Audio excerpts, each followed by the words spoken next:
El amanecer se enciende sobre una llanura de selva y ríos que ya no existen. Un mundo de hace unos 60 millones de años, poco después de la extinción de los dinosaurios. El aire es más caliente que el de cualquier bosque tropical moderno. La humedad cuelga como una cortina y dibuja halos en torno a cada hoja.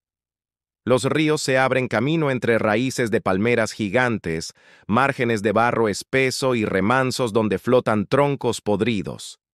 En la ribera, un silencio expectante. Nada se mueve. Hasta que el agua del borde retrocede 1 centímetro sin que sople viento. Es el anuncio de algo grande. Muy grande. Bajo la película marrón, un cuerpo musculoso de escamas apagadas se desplaza sin romper la superficie, como si el río respirara. No es leyenda. Es Titanoboa, la serpiente más enorme de la que tenemos noticia, dueña de un trópico primigenio, que le regaló calor, alimento y espacio para convertirse en un músculo vivo de decenas de metros que caza con paciencia de relojero. La escala manda incluso antes del primer mordisco. Un cuerpo que en los mayores pudo superar la longitud de un autobús, con un grosor que convierte cada curva en decisión. La cabeza, relativamente pequeña para el conjunto, no está hecha para arrancar miembros como un cocodrilo, ni para serruchar carne como un varano. Es el anzuelo que coloca la primera sujeción. Lo que remata es el cuerpo, anillos de músculo que convierten la serpiente en torno de presión. Titanoboa no muerde para matar, enrolla, apaga. La presa deja de respirar, el corazón no puede bombear contra la presión, la sangre pierde su carrera y en minutos el cuerpo cede. Esa es la firma del linaje, constricción metódica y poderosa, entrenada por millones de repeticiones en ríos donde cada metro de sombra puede ser una emboscada. El agua es su aliada natural. El río multiplica su masa sin pedirle energía extra, flotabilidad que ahorra, frío relativo que regula, cobertura perfecta para acercarse sin ruido. La estrategia se repite con variaciones. La serpiente espera semisumergida en una orilla donde la pendiente cae abrupta. Deja solo los ojos y un tramo de hocico al aire si hace falta o nada, se ve de ella si la respiración puede sincronizarse con un pequeño hueco entre hojas. Cuando algo se acerca, un pez grande, una tortuga gigantesca, un cocodriliano joven, Titanoboa no se lanza en una carrera larga. Dispara el cuello, fija dientes recurvados en la presa como ganchos que evitan la fuga y, en el mismo gesto, dobla el primer lazo del cuerpo. El resto es física pura. Cada vuelta aprieta, cada exhalación de la víctima se convierte en un punto sin retorno. Cuando termina, no hay sangre, hay silencio. Para que esa economía funcione, el ambiente debe pagar su parte. El Paleoceno de la cuenca que hoy reconocemos en el norte de Sudamérica era un invernadero inmenso. Temperaturas medias más altas que las actuales, lluvias regulares, ríos lentos, estuarios interiores, bosques densos. Ese calor no es un pie de página, es condición. Las serpientes gigantes, ectotermas, dependen de la temperatura externa para sostener metabolismo y digestión. En un mundo más cálido, un cuerpo enorme puede calentarse lo suficiente para funcionar. En un clima más frío, esa escala no se paga. Titanoboa no es una extravagancia aislada, es la consecuencia de un trópico sobrado de calor y de alimento. El catálogo de presas pinta su paisaje.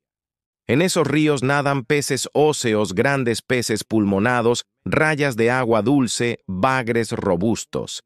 En las orillas entran y salen tortugas gigantes de caparazón denso y cocodrilianos de varios linajes, unos más marinos, otros más fluviales, se reparten nichos. Ninguno ignora los bordes. Los remansos son mercados de carne donde cada cual calcula costos y riesgos. Titanoboa, con su musculatura y su tamaño, no tiene por qué tentar al adulto más grande de todos. La aritmética favorece al juvenil que se confía, al subadulto distraído en una curva a la tortuga que se interna más de lo prudente al pez que sube en cardumen y no ve la trampa bajo el lodo. La técnica se adapta a cada caso. Sobre un pez grande, sujeción rápida a cabeza o tronco y lazos suficientes para apagar la aleta caudal. Sobre una tortuga, mordida al borde del caparazón para impedir la huida y presión sostenida hasta comprometer pulmones. Sobre un cocodriliano joven, agarre lateral y torsión para desarmar el eje. Luego, lazos cortos que neutralizan patas y respiración. El día de caza tiene su propio reloj. A primera hora, cuando la noche deja el aire pegajoso y los márgenes de agua cambian de densidad, Titanoboa aprovecha ese contraste térmico. Los cuerpos de sangre caliente no existen aquí en forma de grandes mamíferos, pero los peces y reptiles también modifican su actividad con el calor. La serpiente sale de su retiro con el torso tibio gracias al calor acumulado en la tarde previa. Elige una orilla donde el sol temprano golpea oblicuo y espera. No persigue, espera. La paciencia es su músculo más invisible. Si una presa no llega, cambia de puesto con parsimonia. Se arrastra silenciosa por debajo de hojas caídas. Deja apenas surcos en el barro que la primera lluvia borrará. Al mediodía, cuando el calor aprieta, la caza puede ocurrir bajo sombra cerrada, en canales donde las raíces forman túneles. Al atardecer, la actividad remonta. La serpiente ha digerido parte de lo que comió días atrás y vuelve a estar lista. No todos los días acaba con una presa grande. A veces ingiere varias pequeñas, y el río sigue. Masticar no existe en su gramática, tragar sí. La mandíbula, sumamente móvil, se abre con la ayuda de ligamentos elásticos que permiten desplazar los lados en alternancia. Un lado agarra, el otro avanza, y así, como dos manos que caminan sobre un tronco, la boca se come al mundo. El proceso es lento y vulnerable, por eso la serpiente elige lugares con cobertura para el banquete, recodos con troncos raíces donde anclarse aguas más profundas, donde si llega un intruso puede sumergirse sin perder del todo su control sobre la presa. Luego, reposo. La digestión en un animal de esta escala es un proyecto térmico. Requiere calor sostenido, poca perturbación, y a menudo se acompaña de un retraimiento de días. Titanoboa puede ayunar largos periodos. Un gran triunfo paga varios silencios. La competencia existe, pero rara vez elige el enfrentamiento directo. Cocodrilianos de talla respetable disputan las mismas zonas.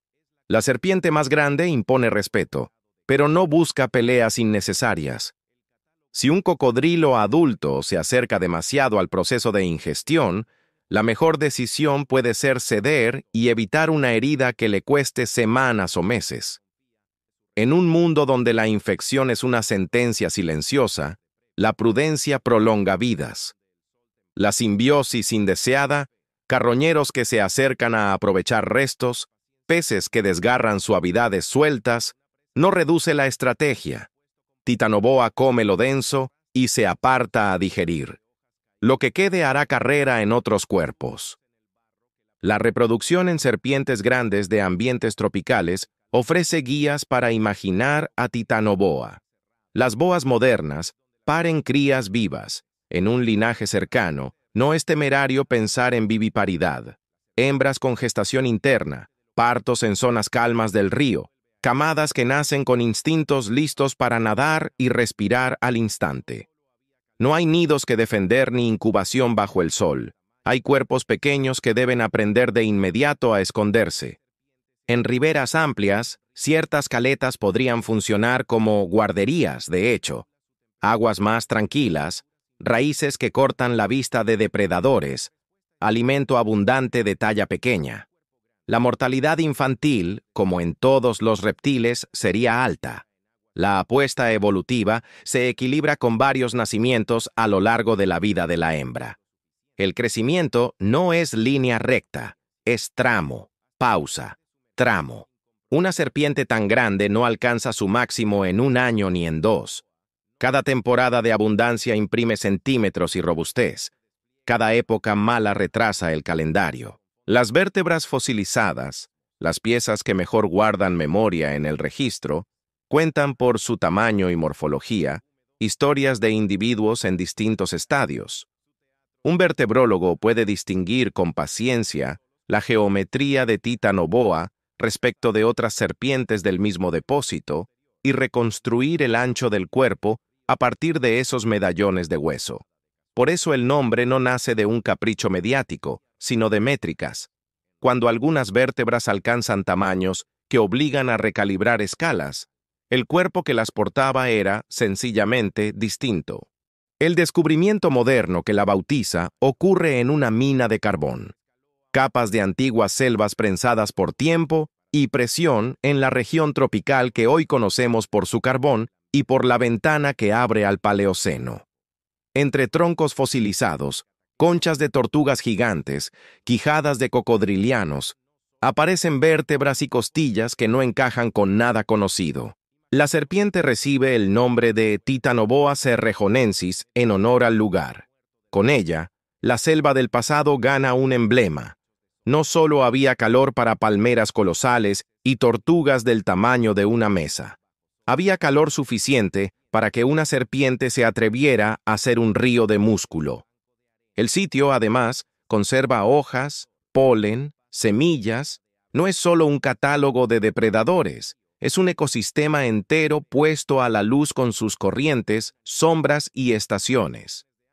La fisiología de su escala invita a preguntas. ¿Cómo regula su temperatura una arquitectura sin producción interna fuerte de calor? La respuesta está en la inercia térmica. Un cuerpo grande pierde calor más despacio. Si se calienta durante el día en aguas poco profundas o en orillas soleadas, mantendrá ese calor horas después lo suficiente para digerir y moverse con eficiencia. ¿Hasta dónde puede sumergirse sin comprometer su acceso a oxígeno? Lo justo. Titanoboa no es un buzo de grandes profundidades. Su estrategia se despliega en márgenes remansos, canales con fondo visible, no en abismos. ¿Podía trepar? Pocas razones. La masa y la estructura del bosque húmedo no facilitan escaladas de seguridad. Su teatro es el plano del agua. Los mitos llegan solos cuando aparece un gigante. No cazaba dinosaurios. Su tiempo es posterior. No vive hoy escondida en los ríos del trópico esperando ser filmada de casualidad. De existir, dejaría rastro en ataques, en restos, en ADN ambiental, en estadísticas de fauna local. Lo que permanece es más interesante que el mito. Una serpiente que gracias a un clima y a una geografía, escaló a un tamaño que redefine lo posible para su grupo. Un depredador que confirma que la energía del ambiente escribe los límites del cuerpo. Una prueba de que, después del cataclismo que borró a los dinosaurios no avianos, la vida no solo volvió, ocupó con creatividad cada hueco. Imagina ahora escenas concretas que te devuelven su vida. Mediodía en un brazo muerto del río, el agua inmóvil, hojas formando techos de sombra. En el fondo, un banco de peces respira de lado, concentrado. Un tronco oscuro parece palpitar. La serpiente avanza un cuerpo apenas, curva el cuello, mide, dispara. La nube de peces estalla, pero en el borde queda atrapado uno grande. El barro se cierra sobre el combate, salen burbujas, vuelve la calma. Días después, en otro recodo, una tortuga demasiado confiada entra más de lo necesario. Hay un movimiento que no encaja con la corriente. La tortuga intenta girar, tropieza con raíces, el agua se encrespa un segundo, se licia, y el remanso traga la historia. En otra orilla, bajo sol de tarde, la serpiente, con vientre abultado, se tiende a lo largo de un banco de arena y toma lo que necesita. Calor. Pasa una bandada de aves primitivas. En la superficie del río, insectos vuelan en espejos. El bosque respira como un animal lento. El mundo funciona. ¿Por qué desaparece un gigante así? No por un enemigo único con nombre propio, sino por el cambio. A escalas de millones de años el clima oscila. La temperatura media cae. Los ríos cambian curso. Los bosques se reorganizan. La fauna de presas cambia de talla, de distribución, de abundancia. Un cuerpo que necesitaba mucho calor para pagar su metabolismo y su digestión ve cómo el tablero se enfría. Los gigantes se vuelven menos rentables. Las serpientes no se van. Cambian de escala. Diversifican tácticas. El linaje que un día produjo a Titanoboa deja su marca. Y el río sigue con otros nombres propios. Si hay una lección que Titanoboa deja a quien mira con calma, es la sobriedad. No hay fuegos artificiales en su casa, no hay velocidad absurda, no hay riesgo innecesario. Hay lectura del agua, corrientes pequeñas, densidades que cambian, sonidos amortiguados, sombras que se delatan. Hay paciencia, hay precisión y hay un uso casi humilde de la fuerza. Todo lo que no es necesario, sobra. Todo lo que paga, se repite. Cuando sostenemos hoy una vértebra suya en un museo, un anillo de hueso ancho y pesado, lo que pesa no es solo el mineral, pesa el oficio que ese anillo permitió. Pesa la certeza de que, durante un tramo del tiempo en que la Tierra fue un invernadero inmenso, una serpiente convirtió el calor del mundo en músculo paciente. Vuelve al primer plano, la orilla, el centímetro de agua que retrocede sin viento, el aire saturado. El bosque canta bajo la humedad como si cada hoja dejara caer una nota. Hay un rumor remoto de trueno. Una lluvia caliente vendrá más tarde a limpiar las huellas. La película del río vuelve a tensarse, el borde recupera su forma. Quien pasó ya no está. Se volvió sombra entre raíces. Titanoboa no necesita testigos. Le basta el agua, la curva y el tiempo. En ese pacto silencioso con su mundo está la grandeza real del gigante. No en el grito, sino en el control. Y aunque el río cambió de nombre, aunque la selva de entonces se hizo carbón, cada vértebra recuperada repite la misma historia, la del trópico que, por un rato largo, hizo posible que el músculo más paciente del planeta llevara un nombre digno de la boca: Titanoboa.